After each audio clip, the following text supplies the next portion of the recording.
Ayahnya bernama Haji Ahmad Karlan dan ibunya bernama Hajah Subuh Lasminah. Siapa lagi kalau bukan mantan Menteri Wanita yang paling nyentrik.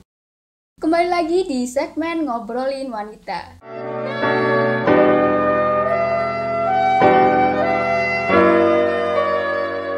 Susi lahir di Pandangaran, Jawa Barat pada 15 Januari 1965. Keluarga Susi ini memiliki usaha ternak, memperjualbelikan ratusan hewan ternak dari Jawa Tengah untuk diperdagangkan di Jawa Barat. Dilansir dari Wikipedia, setelah mengenyam pendidikan di tingkat SMP di SMP Negeri 1 Pangandaran, Susi melanjutkan pendidikannya di tingkat SMA di SMA Negeri 1 Yogyakarta. Namun berhenti di kelas 2 dikarenakan dikeluarkan dari sekolah karena keaktifannya dalam gerakan Golput. Golput yaitu sebuah singkatan dari golongan putih, sebuah istilah politik di Indonesia yang berawal dari gerakan protes dari mahasiswa dan pemuda yang memprotes pelaksanaan pemilu pada 1971 yang pada waktu itu dilaksanakan di masa pemilu pertama di Orde Baru. Selain itu, Susi juga mengaku tidak cocok dengan sistem sekolah.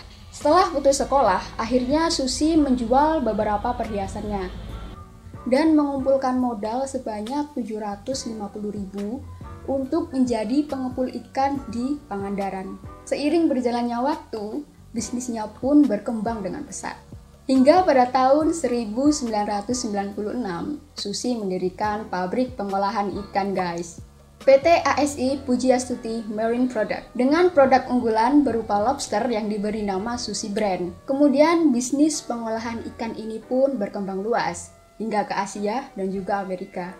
Karena hal ini, Susi pun memutuskan untuk membeli pesawat agar dapat mengangkat hasil produknya dalam keadaan masih segar. Lalu pada 2004, Susi ini memutuskan membeli 2 buah pesawat menggunakan pinjaman dari Bank BUMN. Pesawat yang ia miliki itu ia gunakan untuk mengangkat lobster dan ikan segar tangkapan nelayan dari Pangandaran ke Jakarta.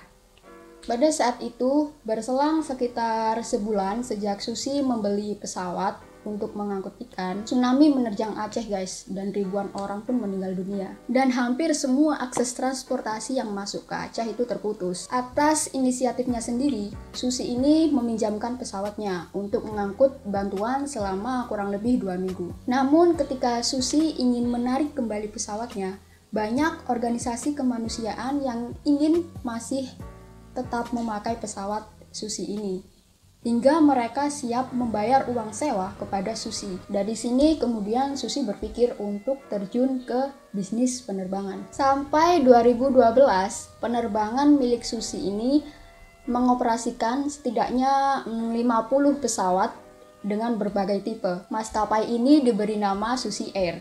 Pada 2012, Susi Air ini menerima pendapatan 300 miliar guys. Gila, 300 miliar bro. Dan melayani 200 penerbangan perintis. Susi Pujiastuti ditunjuk sebagai Menteri Kelautan dan Perikanan pada Kabinet Kerja Joko Widodo dan Yusuf Kala. Sebelum dilantik, Susi melepas semua jabatannya di Susi Air dan beberapa posisi lainnya, termasuk Presiden Direktur di PT Pujiastuti yang bergerak di bidang perikanan. Hal ini dilakukan untuk menghindari konflik antara kepentingan dirinya sebagai menteri dan juga sebagai pemimpin bisnis. Saat pelantikan, Susi ini sempat menuai kontroversi guys, karena kedapatan dirinya menghisap sebatang rokok dan juga memiliki tato, sesuatu yang tak lazim dimiliki oleh seorang menteri Indonesia. Atas tindakannya ini, Susi pun mendapat kritik dan berbagai pujian di media sosial dan merupakan menteri yang paling akrab dengan warganet. Nah, sekarang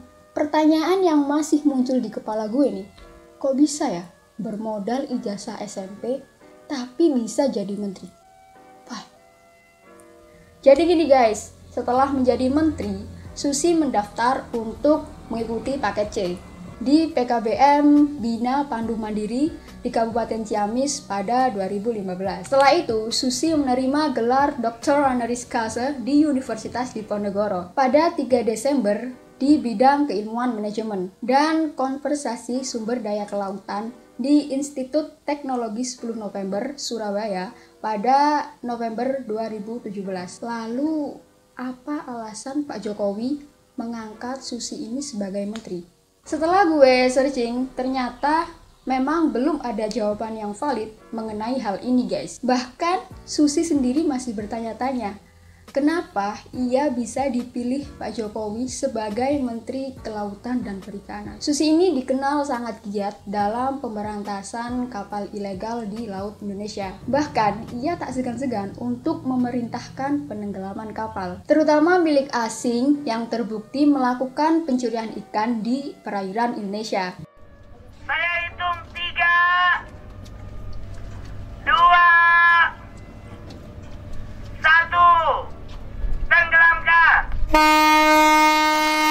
Dalam November 2014 hingga Agustus 2018 sudah terbukti sebanyak 488 kapal pencuri yang ditenggelamkan. Kebijakan tegas dalam memerangi pencurian oleh Susi Pujiastuti berdampak pada meningkatnya ekspor ikan di Indonesia. Jadi guys, pelajaran yang dapat dipetik dari kisah Susi Pujiastuti ini adalah tidak melulu orang yang sukses itu berasal dari orang yang berpendidikan tinggi, melainkan orang yang sukses adalah orang yang selalu gigih dan pantang menyerah. Cari pekerjaan yang kalian suka, berpikir, berkarir, bereksplorasi dengan kegembiraan. Kalau kalian gembira, tenaga kalian akan besar.